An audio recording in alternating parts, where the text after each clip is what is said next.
You like that, old man? You want a piece of me? Do I feel lucky? Well, do you, punk?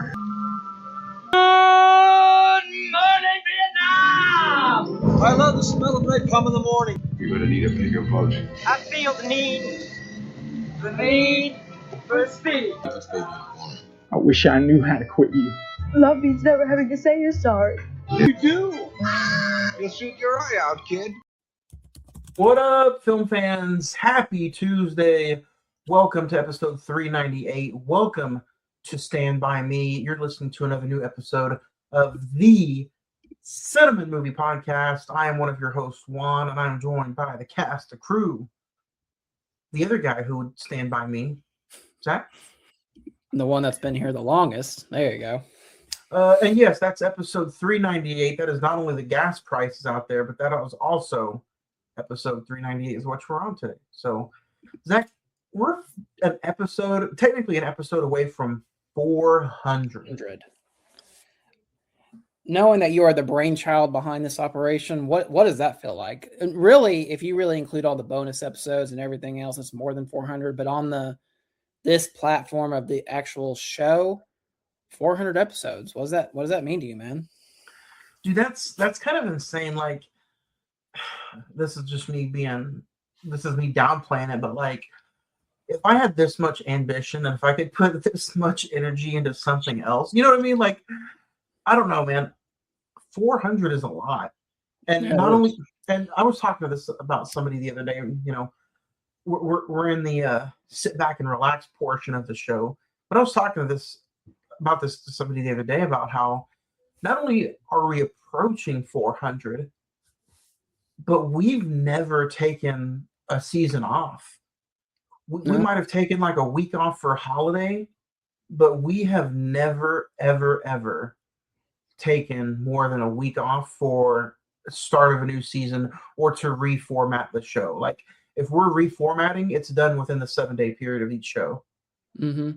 Usually you call me either the day of the episode or like the next day after we record, say, hey, I want to change this up. I want to get rid of this. We're going to add that, whatever it is. But we still, with the exception of maybe Christmas break, which we take the week of Christmas and maybe the week before, it's just been a steady stream of content. And we just did that last year. We didn't do that the year before that. Oh, mm-mm. So no, because I think we've always taken off the week of Christmas, but just this last year we did the week before, and then the 2 years prior we actually did an episode the week going into Christmas. So yeah, this format of the show is running 400 episodes. We started in September 2018, and we are approaching September 2026. Mm-hmm. You do the math, man. That's 400 episodes. So what are we approaching? Year 8? Yeah. Year 8, man. Yeah. And that's really like from what you you could make an argument that I started the same year as the show, but I mean, yeah, like you did just a few months off. Yeah. I mean, so 2018, and we're damn near almost 8 years into this. That's pretty impressive. 8 years in September. So that's pretty impressive. And, not to like bloat any horns or anything, but like the only money that has probably been put into this is the money we go see movies for, the physical media, or like maybe a microphone or a headset here and there. Like all the downloads we've gotten, all the diehard listeners and the diehard people that click those buttons, like that was all grown organically or by word of mouth. I haven't spent a penny on extra funding for like boosters as far as like getting us out there on like other social medias or like Facebook boosts, if you will. Like I haven't spent any money on that. Mm-mm. So it's been pretty fun. And back in the saddle again. Anyway, it's been a week, man. How excited are you to talk about our top 5 Rob Reiner films? I'm very excited. You know, I think we almost did this list back when we did early this year when we did Harry Met Sally for Valentine's Day, but you were like, no, we're going to save that. We're going to do Stand By Me. I was just like, that's probably even more appropriate. film to do this for. Oh, yeah. So I'm excited about it. And we're changing things up. We're kicking the show off with the top 5. We'll talk recent watches a little bit later on. But let's dig into the potato of the episode and let's talk our top 5 Rob Reiner films.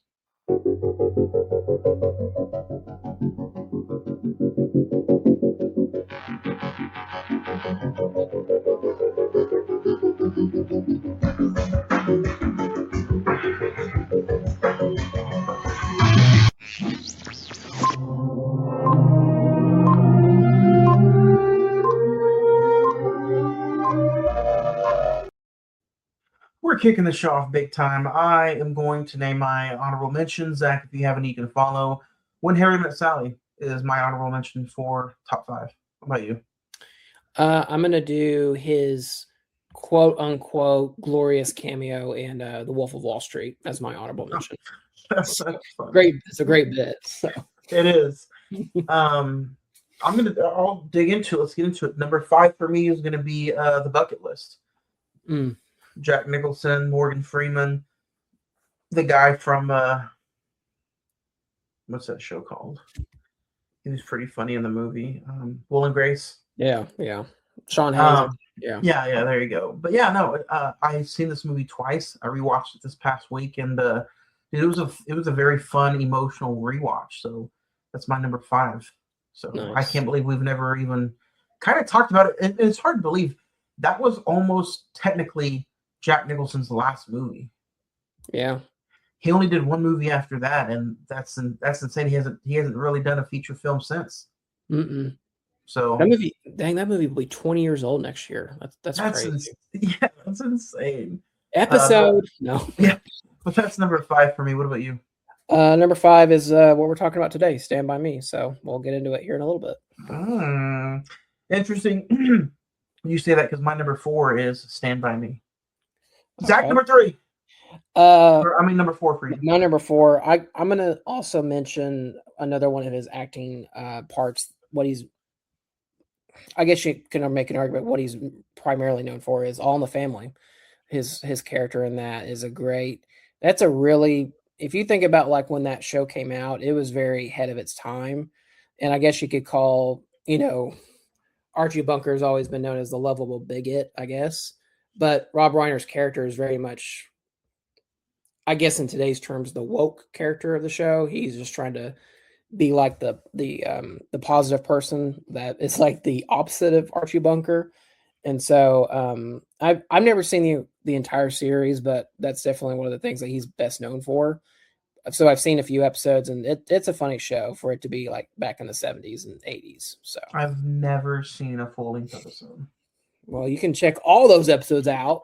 A lot of them are on YouTube. So if you've never seen an episode, you can go on there and watch it for free. What's it called? All in the Family? Mm-hmm. So that was your number 4. My number 3 is going to be, I reviewed it for the episode. I didn't get on the episode, but I rewatched it this past week, and that's The Princess's Bride. Dude, I forget how good that movie can be. I forget that it's just, you sit back, you have a good time. The cast, the story, everything about The Princess's Bride is just, or The Princess Bride is just, it's fantastic, man. It's only an hour and 37 minutes or something like that. And you're just, that to me is what, when you think of an 80s classic, that is one of the first movies that pop in your head. Yeah. So what about you? What's 3 for you? 3 for me is When Harry Met Sally. I really didn't give it its due credit. I think it was my first time watch when we did the episode earlier this year. Yeah, it was. I might catch some flack. That might be the best representation of romantic comedies, honestly. That's good. You have 2 great performances with Billy Crystal and Meg Ryan. Rob Reiner's tremendous direction. Yeah, it's a damn near perfect movie. So that's my number 3. What's your number 2? Billy. My number 2 is gonna be Misery. Mm. Dude, the same thing. I got into the Rob Reiner kick this week, and I was just like, I had a hard time of just taking my eyes away from the film. Usually I'll diddle on my phone, I'll get up and try to just do something and let the movie be background noise. But no, James Caan, Kathy Bates, dude, spunk it up for me. And it was just them two performing at their highest of highs. And Kathy Bates was so eerie, so creepy, but also you kind of wanted to give her the benefit of the doubt. And the story was just, dude, it was good. And the practical effects at the end with the little, dysfunction was just, Rob Reiner is really, he can pretty much do whatever he wants. Yeah. And he proved it with this little 2-bit horror movie. Another Stephen King adaptation. Yeah, that's something else we're going to get into. What's your number 2? My number 2 is probably going to be your number 1, and we got to do an episode on it sometime this year. Is A Few Good Men. That is an incredible film, written by Aaron Sorkin, which is the dialogue in that movie is absolutely tremendous. Tom Cruise, Jack Nicholson, Demi Moore, Kevin Bacon, Kiefer Sutherland, Cuba Gooding Jr. That is like probably you can make an argument that's probably one of the best courtroom dramas. I mean, it's really freaking good. I'm almost going to go up there and say, could you say that this is probably one of top 2 Tom Cruise greatest performance of all time? Yeah. I would definitely say that. And you're watching it. You texted me saying he didn't get nominated. I was like, no. And that's my number 1. But also, and we're gonna save some of this content for the episode. But and Jack Nicholson just stone wall face through the entire movie, and not to mention one of the greatest scenes in the movie is when Tom Cruise is redoing Jack Nicholson's I ate breakfast right across from the and I'm like, man, this is so good, man. The dialogue that had me pulled in. It's like 2 hours and 20 something minutes, but dude, it flew by. The actor, I don't even know his name, man. The actor who plays Tom's assistant. You know what I'm talking about? Yeah, is it Kevin Pollak? Yes. Yeah. He is somebody who you would think with being surrounded by Demi Moore, Tom Cruise, Jack Nicholson at some scenes that he may not be able to hold his own, but the dude holds his own with Tom Cruise and Demi Moore, especially when they're sitting around eating dinner and going for the case. So we're canceling Stand By Me. Today is an episode about if you give me about 2.5 hours, I might run in there and watch it real quick. No, but yeah, we'll save. But yeah, that's my number 1, man. My number 1, I think, was your number 5. Mine's The Bucket List. I know that movie. Another great Jack Nicholson performance and Morgan Freeman. Dude, I didn't realize how much that movie got hate. It's critically not well received, and I'm just like, dude, you freaking Jack Nicholson skydiving, and that scene is a great moment. But it kind of made me think about if you only had a certain amount of time, what would you want to get done? In that short, if you had time left. I'd want to go to a mall and build a bear. That's your number 1. Not rent out, build your own Blockbuster and let people come and borrow your movies. Or no, own the entire A24 collection. No, I get to build that tomorrow. That's my life now. Oh, well, that's true. But yeah, number 1 for me is The Bucket List. It's it's my favorite Rob Reiner film. Dude, we did it again. Last week, your 5 was my 1. My 1 was your 5. Again, guys, we don't plan this. It just happens naturally. Let's get into some recent watches. If you guys want to join our top 5 list and play along, go ahead and send us in your top 5 Rob Reiner films. If you don't know who the guy is, that's another thing. I've asked some people about Rob Reiner this past few weeks because of the content show. Not a lot of people knew who he was. Yeah, it's that's kind of my thesis for today's episode. So we're gonna talk about that. Recent watches, I kicked off last week by watching The Bucket List, The Princess Bride, Misery, A Few Good Men, Stand By Me, The Many Lives of Lane Kiffin, ESPN documentary, The Standard, the Oklahoma Thunder documentary. Have you seen that on ESPN? No. Very, very good. The Oklahoma Standard is the name of the documentary. It's about the bombing and the Oklahoma City Thunder. Is that the one that Hargenstein? Is he a producer on it or something like that?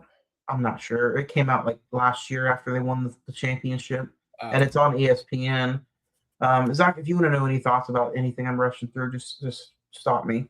Mhm. Rewatched Mortal Kombat 2021, The Devil Wears Prada, blinked twice, and then I went in a Robert De Niro phase, probably because of what's happening next week. But I rewatched Meet the Parents, Meet the Fockers, and Little Fockers.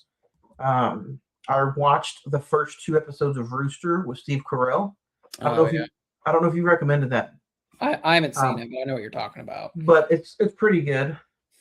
I'm completely all caught up with Euphoria. I just finished Sunday's episode yesterday. Dude, I heard some crazy stuff goes on that in this season. It's got me wrapped.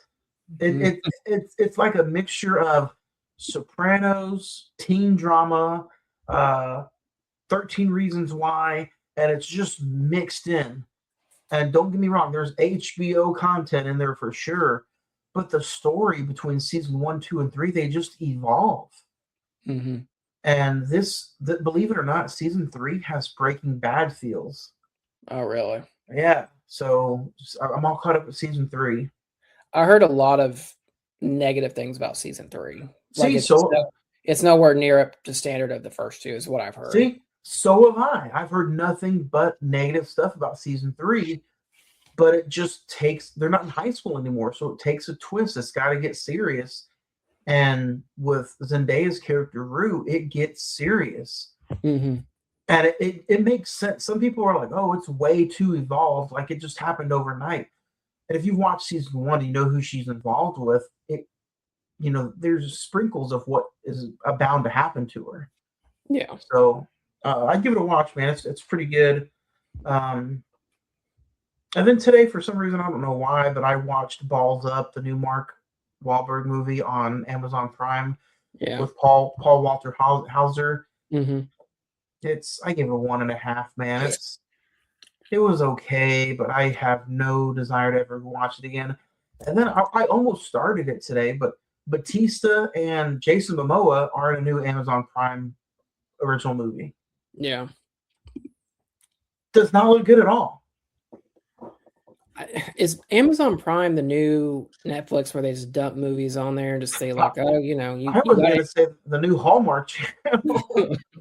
It's the new Amazon. It's just like the new dumping ground for like, not theater approved films. Man, I don't know, man, but yeah, I used to collect a lot of Mark Wahlberg movies, but lately he's been doing these Amazon Prime only movies or the Apple TV only movies. So I don't know, but not very good. Balls Up, 2 thumbs down. Oh, did you go see? I did see, yes, the Billie Eilish movie. Yeah, what do you think? Dude, I really liked it. My daughter loved it. She's a huge Billie Eilish fan. James Cameron should just retire and do nothing but live 3D concert movies because the 3D is amazing. I haven't seen a 3D movie this good since Avatar, Titanic, and it's like there's a routine there. You see the follow up. Yeah. Usually some 3D movies have a lot of ghosting, not very good. You can take your goggles off and it almost looks like the same thing on the screen. Mm-hmm. For example, when you go see the movie, you see Spider-Man 3D trailer, you see some other animated movie, and I think Tekken or Street Fighter 3D trailer. Ugh, and they were not good at all. Like it felt like I was just watching an enhanced dark movie, but you watch the Billie Eilish movie in 3D and it's insane night and day. Yeah, I mean, like I said on the last week's episode, I'm not a Billie Eilish person, but like I can admit that was a very good concert film. Like I would recommend anyone, whether you're a Billie Eilish fan or not, to go see it. Yeah, and it goes by quick. It's only like 2 hours. You're in, you're out. You get to learn a lot of cool stuff about Billie Eilish, how, she's not just some, trending artist. She writes her own stuff. She does good deeds with her concerts, whether it be like the dog rooms or stuff. Mm-hmm. So, it's a pretty good film. I don't see it being in the theater for another week or two. Mm-hmm. because when I It went didn't do. It didn't do. I think it broke the top 5, but didn't. Other than that, when I went to go see it, was already in the smallest at the end of the hall theater. Yeah. So I imagine it's probably gonna be out like next week or so. Yeah. It was good. Time. So, and then we talked about last week, but Michael still in theaters. Go see Michael. Zach, what about you? What'd you check out? So I went and saw the new Neon movie Hokum with Adam Scott. Really creepy film. I heard that was good. I haven't seen a horror movie that actually had pretty good jump scares in a while. That one got me. Went and saw Mortal Kombat 2. It's fine. It's fine. You rewatched the newest one, right? The part 1. Yeah. Did you like it or liked it less? What do you think since we did a review of it? I liked it a little bit more. Granted, it's been like 5 years, Yeah. but I liked it a little bit more. It didn't feel as corny as it did the first time.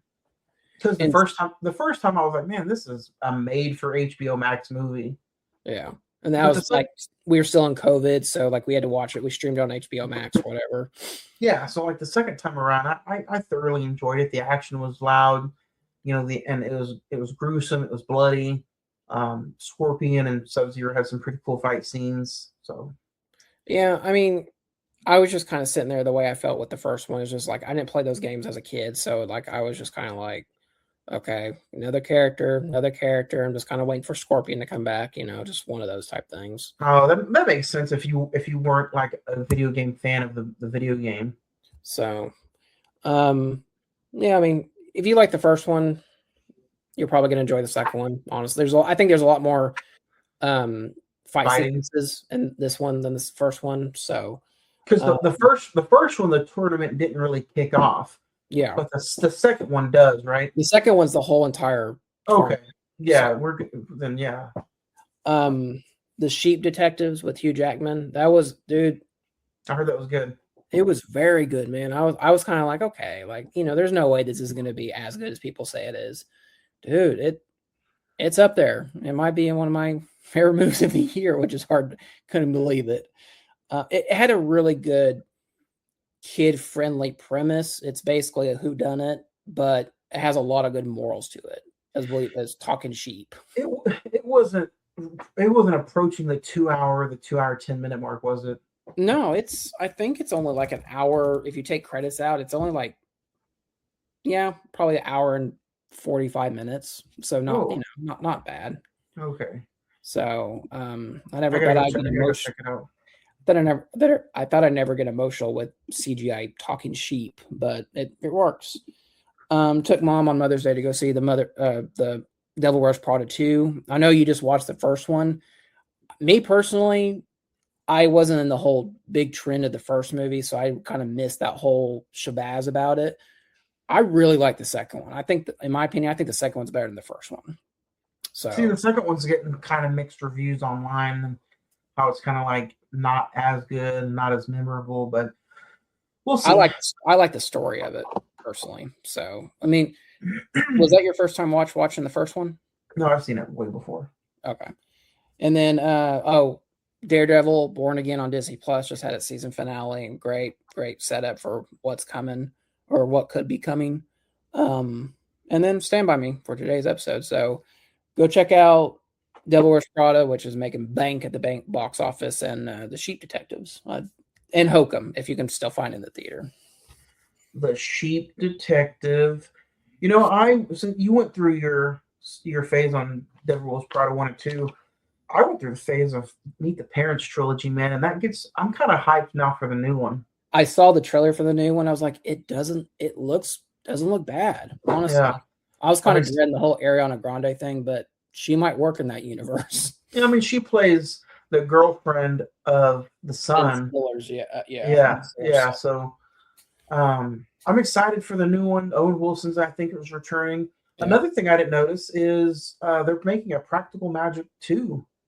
I saw the trailer when I went and saw this Billie Eilish movie, and I'm like, really? Practical Magic 2? I didn't know Sandra Bullock still acts. Yeah, I thought she retired after that Lost City is Gold or whatever it was. Oh, I thought she was in Blue Box or whatever. Bird box. Today's episode is Stand By Me. You want to give the plot and the cast and everything?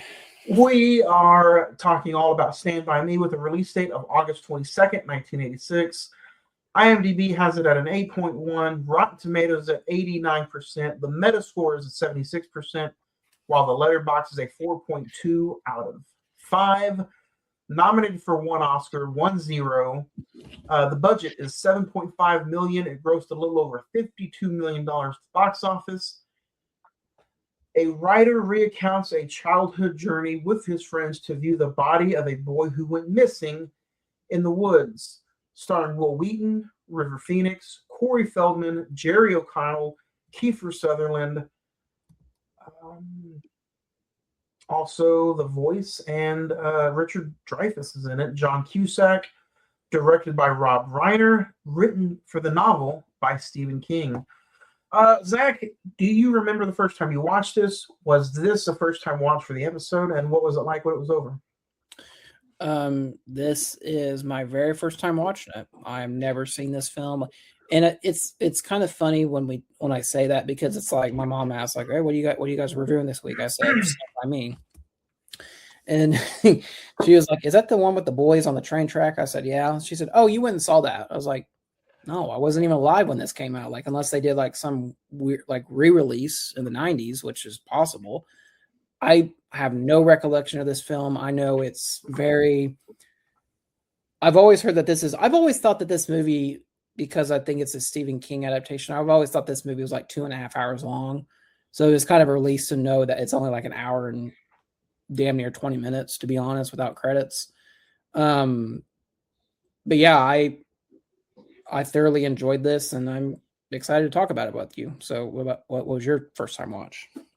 I first watched this a while ago back, working at FYE for the first time. This, working with people who were way older than me at the time. They were like, "Oh, this is one of the movies. You haven't seen it, So it's one of those where, I'll buy it, bought it on DVD, checked it out, kind of liked it. It's one of those that kind of grew on me over time. Got rid of the DVD probably about 10 years ago. I probably got the Blu-ray again and rewatched it then. Haven't touched it since. Rewatched it for today's episode. So it's going to be an interesting conversation, talking about Stand By Me. Obviously everybody knows the B King Stand By Me, the song. Mm-hmm. I'm just going to come out and say it. This movie was an hour and 20 minutes, but I honestly had some moments where I was kind of twiddling my thumbs, but I am going to step up and say it also doesn't help that I watched this as soon as A Few Good Men was over. Yeah, I think that may not have been the best choice. I think that ruined it for me because I was on such a high with the performances of A Few Good Men. I waited about 10 minutes and then I put Stand By Me in. Mm-hmm. And I'm like, Stand By Me is good, but I think it's just one of those coming of age stories that I couldn't relate to any of the characters. Mm-hmm. And so therefore I kind of got lost in why are they on this long journey again? Oh, to see the dead body and to get recollection, or to get recognition. And I don't know. I mean, it's not bad at all, but what about you? Yeah, I kind of, this was kind of I hate to use the word dread to watch, because I know this movie is very short, but just like I just kept putting it off. I literally did not watch this till like yesterday when I got off work, and I don't know if I really related to any of the kids, but I thought that for a group of kids that were quote unquote were kind of no name actors at the time, Rob Reiner, besides Corey Feldman, Rob Reiner was able to get some stellar performances out of them. I mean, yeah, there are some very good performances in this, and that is a huge positive. The kids were amazing. They were Mhm. set up for success by Rob Reiner, and it makes you look at their success after the movie. Besides Corey Feldman, what, Jerry O'Connell, Kangaroo Jack, and Scream 2? Yep. Will Wheaton, other than some cameo appearances on Big Bang Theory, he had some cameo appearances in Star Trek. Yep. Um, And River, unfortunately, with River Phoenix, yeah. River Phoenix, and a lot of them say that he was the one that was poised for big success. I've only seen River Phoenix is, I mean, with the exception of this and Last Crusade, isn't he like he plays young Indiana Jones? I think so, yeah. I haven't seen any of his other films, but like what you said is like he was out of all of them, he was the one to be like Joaquin Phoenix. the Philip Seymour Hoffman of his generation. Yeah. I mean, truthfully. And He was I think he was supposed to be like his brother, Joaquin. And so the tragic with that, and then we all know what happened with Corey Feldman. Yeah. So I don't know. I mean, my rating is still going to be top notch. Yeah. But it's one of those that with the recent watch, it's a great movie, but I don't know where it lies on rewatchability with me because I don't think I'll have the desire to watch that anytime soon. Yeah, I mean this was one that like I've kind of been like you. I kind of been wanting to go on like a Rob Reiner kick and kind of go through some of his filmography. This is one I'd never seen, and thankfully because of the show, amongst many other things we've gone through over the years, I finally got to see it. And like, I mean, I had it in my top 5, but like I'd rather watch The Bucket List, I'd rather watch A Few Good Men, I'd rather watch When Harry Met Sally. The Princess Bride is not. I remember physically dreading to do that episode because I'm just not like, that's just not, I don't get the hype behind that movie. Yeah. But I'd watch that again before this, if that makes sense. Perfect sense. Also, like I watched some documentary with Stephen King about Rob Reiner doing his movie and how this is one of those Stephen King novels that's not a horror-based thriller. Yeah. And Stephen King was like, books to movies are like apple to oranges, but let's just say the novel is still my favorite adaptation of this, even though Rob Reiner did his best. And I'm sitting here thinking, I'm like, you have the nerve to say that on this documentary? And I'm like, dude, you don't have to sign off and get paid for them to do a movie of one of your books. No, but I think, the big famous story is that, he absolutely hates that Kubrick's Shining movie, even though I've heard, I've never read the Shining book, but I've heard it's like even better than the book. But I mean, but I think he had so much praise for this that he actually he wanted Rob Reiner to direct Misery, which I think was his next movie. He did. So, yeah. But I'm just, I know Stephen King, money talks, but like, dude, if you don't want people to do adaptations of your movies, of your books, then why take the payment? Yeah, I mean, I think because all he does technically the past few times, he's just trashed the movie or this TV show that's came out about his novel or his characters.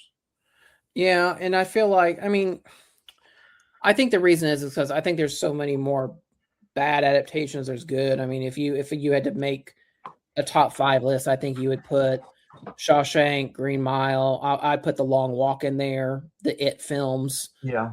And I mean, probably Misery, if you want to include Misery or Stand By Me, those are like maybe his top 5.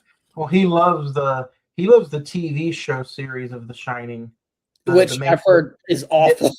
He likes that. Yeah, which I don't understand it. So, but whatever. But going back to Stand By Me, man, there's plenty of great scenes with this movie. The clubhouse scene you can go up and talk about when they're in the clubhouse. John Cusack playing the late brother. Kiefer Sutherland as a bad boy leader of the so-called Rat Pack in the movie. Mm-hmm. And I had never seen the movie before, like 15 years ago, but when River Phoenix introduces the handgun, you're almost like, oh my gosh, this is going to have a tragic ending is going to happen. At least that's what I thought when I first watched it. What about you? Mm-hmm. I thought that, it did a very good job of like exceeding expectations, and the idea like, oh, here he brings out this gun. Okay, that's going to come into play later, which it does, but not in the way that you think. Yeah. I think the journey itself is enjoyable, and the fact that you get to learn it's not just a group of boys going to like do mischievous stuff. It's a group of boys learning about who each other are, and it's very. That's another thing about this film is like I didn't realize how emotional, or just like how much emotional drama there was in this film. Oh yeah, it's very emotionally driven. You also have like, let's talk about Jerry O'Connell for a minute, because like that's another thing. Like the trope 80s boyhood movies, you always have to have like an overweight kid in it. And even though Jerry O'Connell at the time wasn't, he wasn't like very heavyweight. Huge, no, he wasn't like, what's that kid in the Goonies? Oh, Chuck, yeah, Chuck's, yeah. Like he wasn't that heavy. No. Well, where do you line this up too with like those 80s like kid coming of age story movies? Do you almost feel like if you've seen one, you've seen them all? It's funny because the Goonies actually came out before this, and it's very reminiscent of Goonies. I don't know if is it because Rob Reiner saw this is like, oh, that'd be a good idea.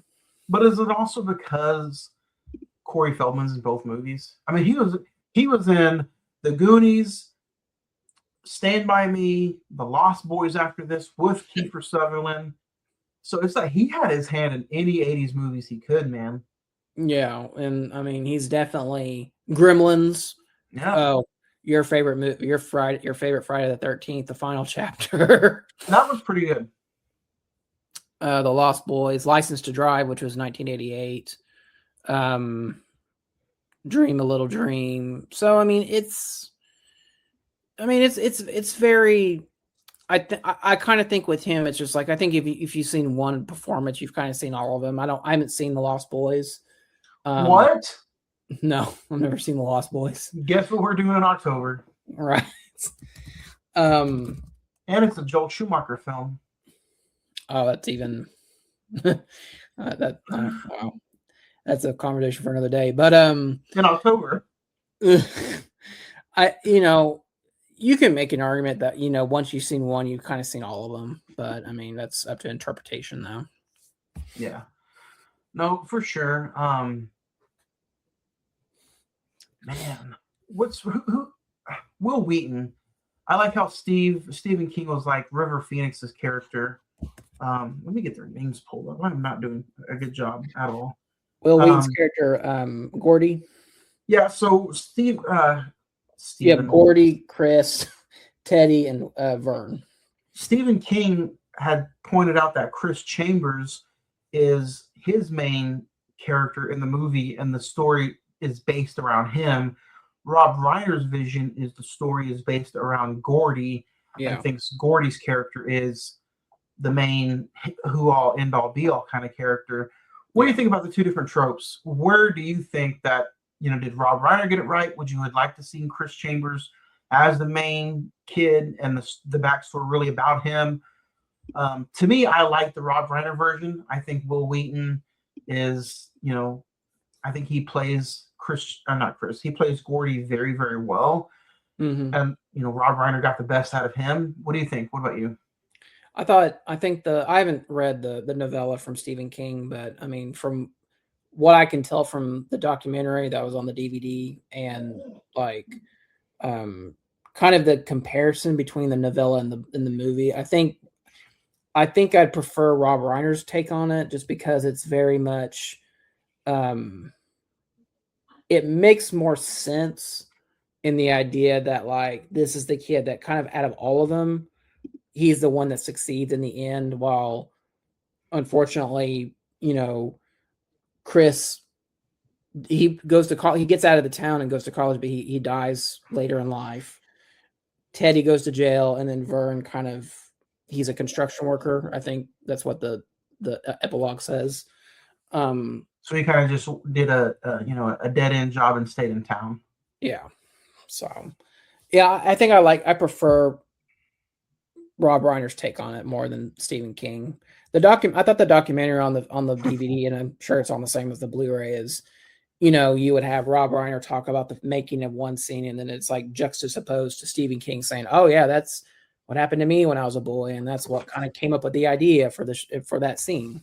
To make sure it's the same documentary, did it show like Will Wheaton and them like in the early '90s talking about the movie? Yeah, like when it showed. That's one thing that's like hysterical, because I was sitting there watching the movie. I was like, I know that's Corey Feldman looks the same, like whether he's young 12-year-old or what he a 50-year-old now. You can pick him out in the lineup. But it took me a while to figure out Will Wheaton, River Phoenix, and Jerry O'Connell looks nothing like he does now. So that was the one that I was having trouble pinpointing.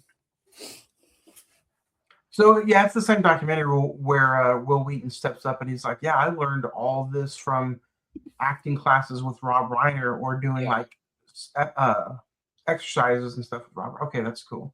Mm-hmm. That's really the only main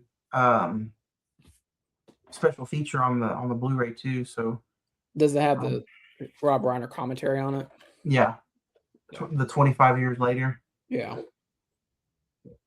Which this movie. Would you ever buy it? No. Does this have a 4K to it yet? I think so. Yeah, I think so. I'm surprised that they didn't do. Maybe they did. I'm surprised they didn't do a 4K re-release with like a reunion special with the three actors and maybe Rob Reiner before he had passed away. Maybe it'd have been cool if they got to film something and put it on like a special edition 4K or something. What are you talking about, man? It's post 2020. You don't get cool special features like that anymore. No, you have to be like Titanic. You know how release. You know how many 4K 25th or 30 or 20 anniversaries I have, and there's literally no new special features on the disc. I know. That's a whole nother conversation for another day. I'm upset already. No, that's our physical media part 2 conversation later this year. Yeah. Check that. Be prepared. What about does this make you want to read the novel? Would you ever pick up the book? Or do movies do that for you, or how do you get into your reading? How do you pick your reading material? I usually pick my read. Like I would prefer to read the book before seeing the movie, because if I see the movie before, I'm not going to want to read the book unless it's like it had like an impact. Like I read Project Hail Mary before seeing the movie. I'll probably read Dune Messiah before Dune Part 3 comes out later this year. So I'd rather read it than go see the film, and that way I kind of have my own version of it. And then I've always been the person of like, the book is one telling of the story, while the movie is something different. It can have creative liberties and whatever, even though, there are things that when I read the book, I was like, oh, that'd be really cool to see in film, and they don't do it. So that's a good take. I like knowing that about you, that you 99.9% of the time would rather read the book before the movie. Yeah. Has the movie ever made you want to read the book? Yeah. Like right after you watched it?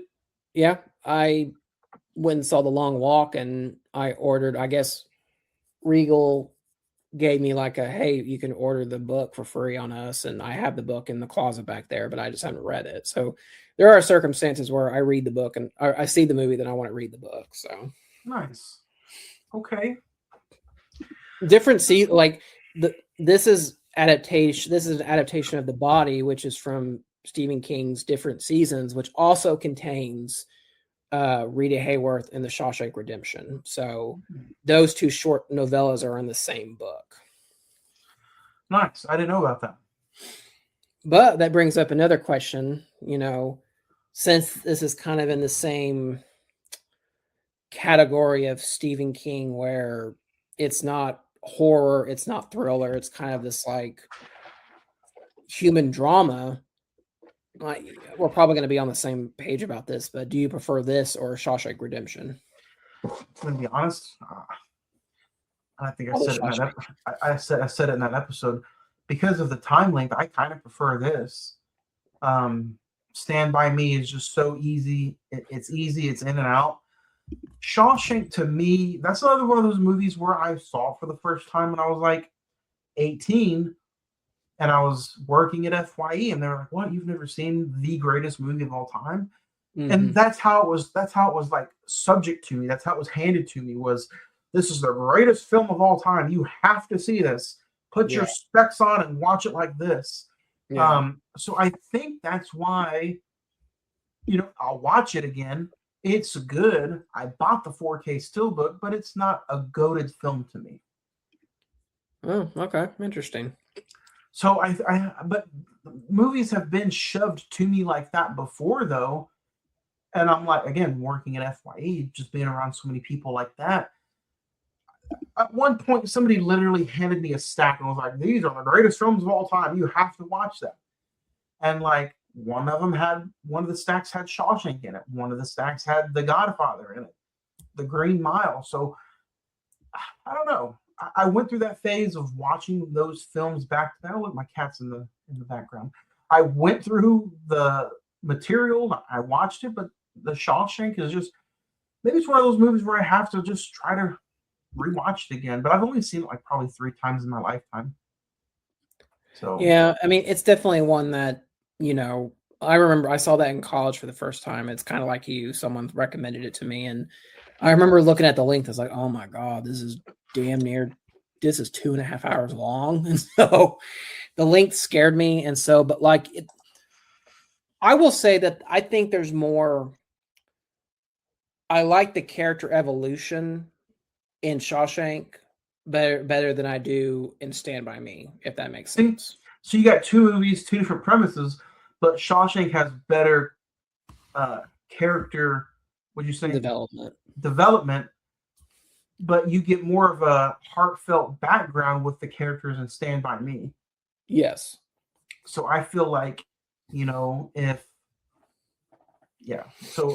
mean, but they're 2 totally different movies. So even though I'm getting ready to get on a Robert De Niro kick for next week's top 5, which is our top 5 Robert De Niro movies next week, I think I'm going to have to probably slide in Shawshank because, I mean, I have most of the Stephen King adaptation movies, and I like them.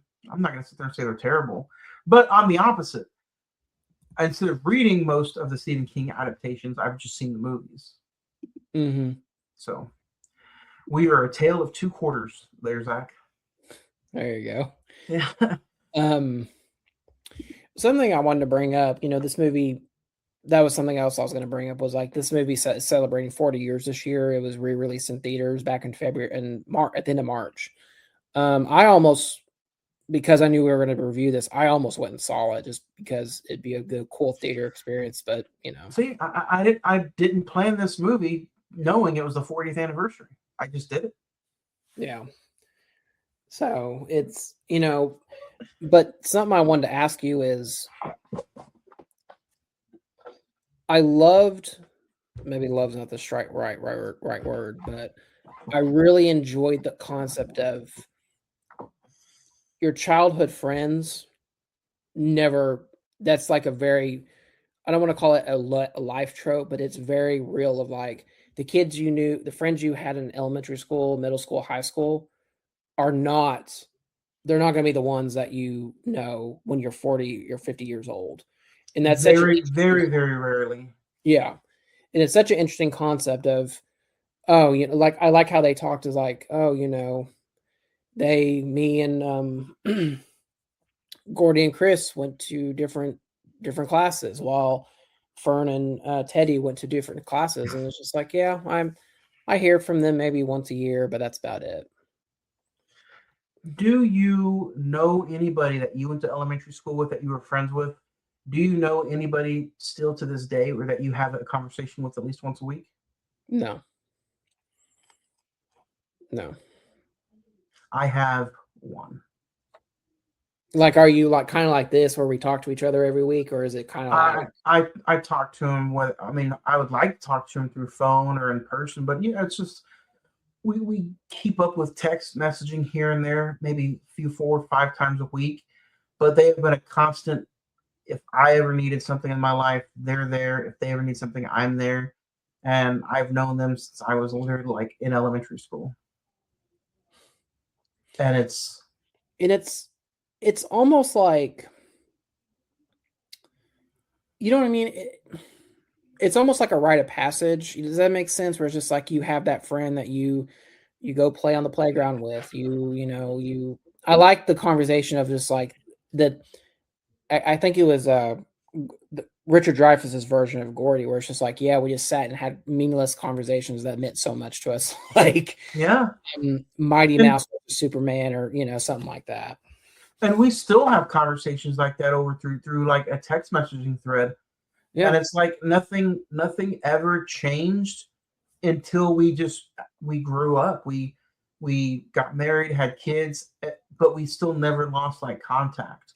Like we were legit hanging out and spending the night at each other's houses until our like early 20s, when we got like girlfriends and like kids eventually. So it's a very special thing.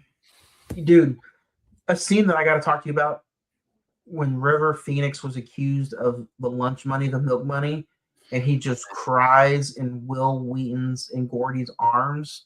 Mm-hmm. Dude, you want to talk about like emotional driven dialogue that was, it was written by Stephen King, but Rob Reiner delivered it on screen between those two actors. Mm-hmm. Insane. Probably, to me, that's my favorite scene of the movie. Yeah, I mean, and I think you saw the same documentary. He wasn't getting the performance he wanted from River Phoenix, and so he pulled him aside and said, "Hey, think of a time when an adult or someone that you cared about really like disappointed you," and I think they got the scene in one shot after that.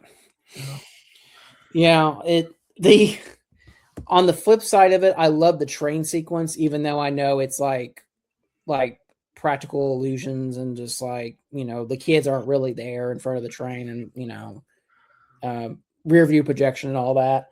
But like when Vern is like crawling on the railroad tracks and then he hears the train, he's like, oh shit, he starts going faster. That's like a great bit. And the funny thing behind that is that like, the kids weren't, the actors weren't taking it seriously, and Rob Reiner like got in their face about it, and that actually kind of scared them. And so like that's like a genuine response. And Rob Reiner's like, hurry, start filming, we got it, we're getting it. That documentary was 36, only like 36, 37 minutes, but it told a lot of behind the scenes stuff. It's very knowledgeable. Yeah.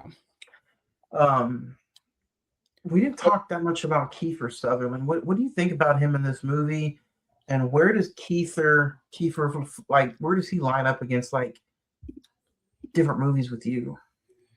Kiefer Sutherland, I think it's because I've seen in college, I did like a binge watch of 24, so I know him as like the Jack Bauer hero guy. And so when I see him in these bad characters like Stand By Me and A Time to Kill and all these other different films. Dude, Phone Booth. Have you seen Phone Booth? Phone Booth is, dude, that movie does not get the respect it deserves. That's another Joel Schumacher movie. My first interaction with Kiefer Sutherland was The Lost Boys. So now every time I see him, I think of that gritty, greasy vampire character. So yeah, I guess what we're talking about for sure. But yeah, I think Kiefer does a really good job in this movie as the main antagonist. Also, whose brother is it? Is it in the movie? Is it River Phoenix's brother? Yes. Yeah, Eyeball Chambers played by Bradley Gregg. So they're like, so he has like a brother in the movie that's like a part of the gang too, and the scene with the baseball hat too, where they take Gordy's baseball hat that was given to him from his late brother, played by John Cusack. Yeah, man. I think that was one of his earliest films, I think. So in a movie like this, would it be the cap, the gun, the body? What would be the MacGuffin in the movie? Oh, I think the body. I think the body is definitely the MacGuffin. I mean, that's like the whole point of the movie. But then, like, you kind of. It's still sleeping bags. No. I think that the body is definitely the MacGuffin, but the story is these kids evolving from being like these little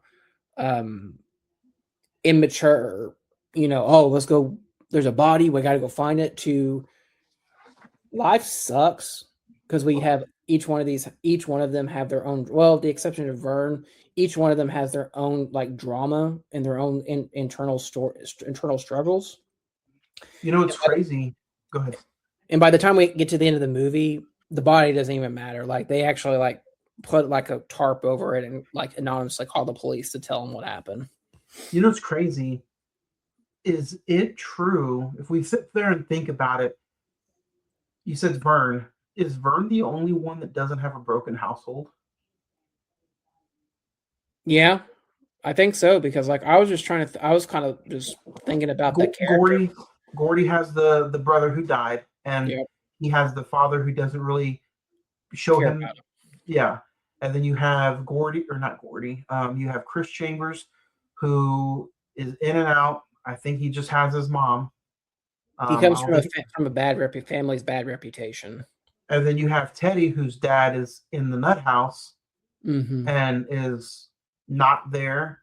So Vern is really the only one that doesn't have a broken household. Yeah, that scene in the junkyard where like he confronts like where Teddy goes like ballistic about that guy talking bad about his father. I almost think that's like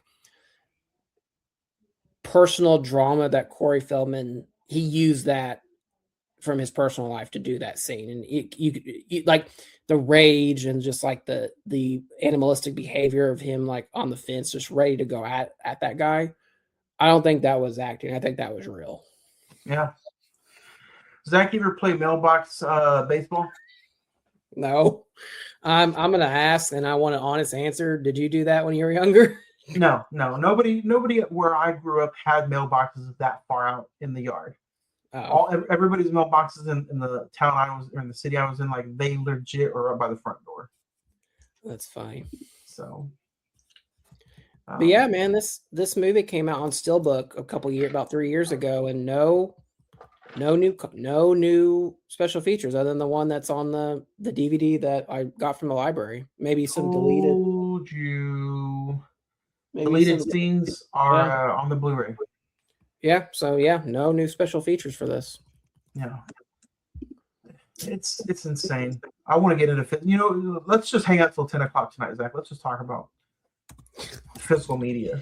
If you guys are listening for the first time, you can catch all of our episodes on Facebook. All of our links to our new episodes and past episodes are on Facebook, Instagram, X, and you can get some of our links through email.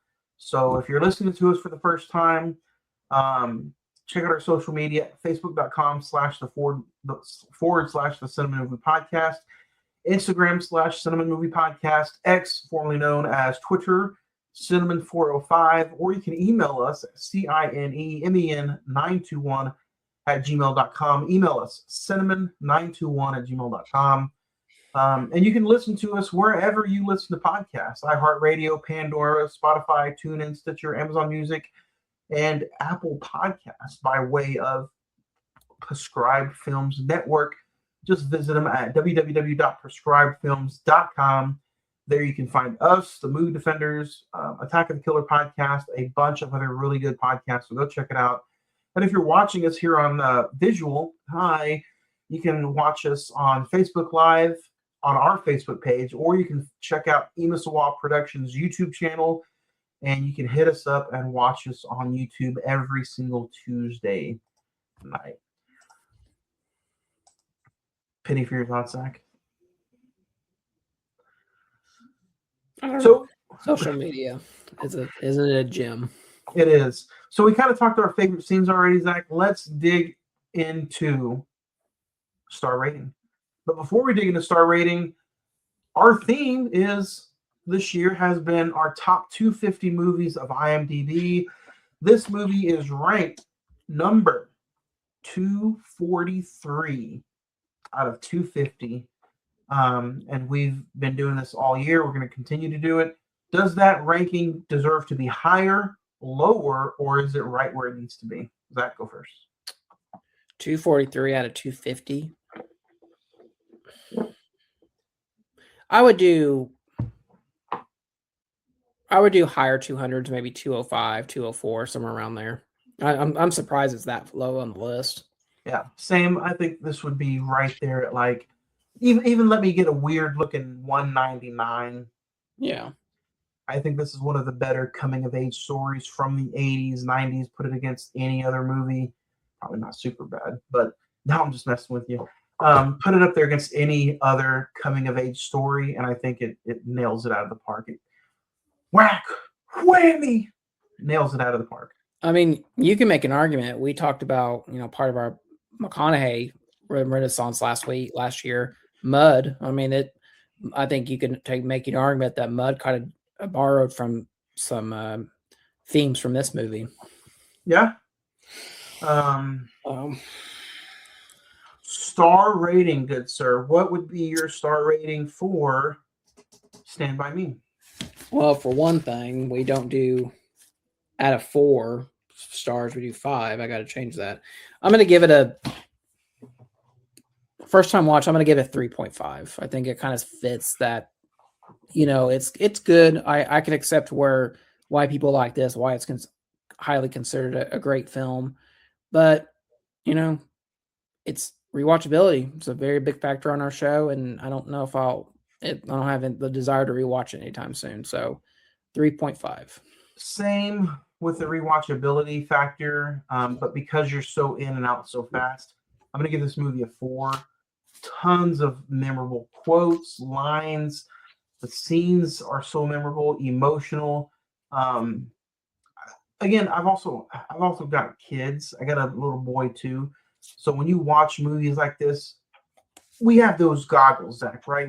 Since we've been doing the podcast, we have those goggles about I can't watch movies in a different line now. Like I have to always have those goggles on. After you have kids, it's almost the same. So like when watching this, I was just thinking of him and I was like, man, I never, ever, ever want my kid to feel that way. And I don't want him to like feel that way with another friend or other boys.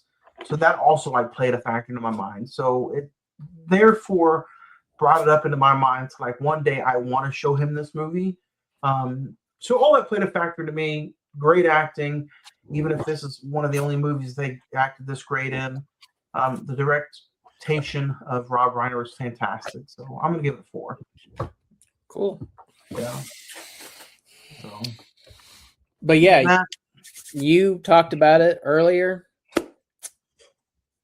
We are going to do a Robert De Niro joint we have never done before. Next week, we're talking Taxi Driver, starring Robert De Niro, Harvey Keitel, Jodie Foster, directed by Martin Scorsese. We've never talked this movie. I don't know how it went through it just was off the radar. We never talked about it.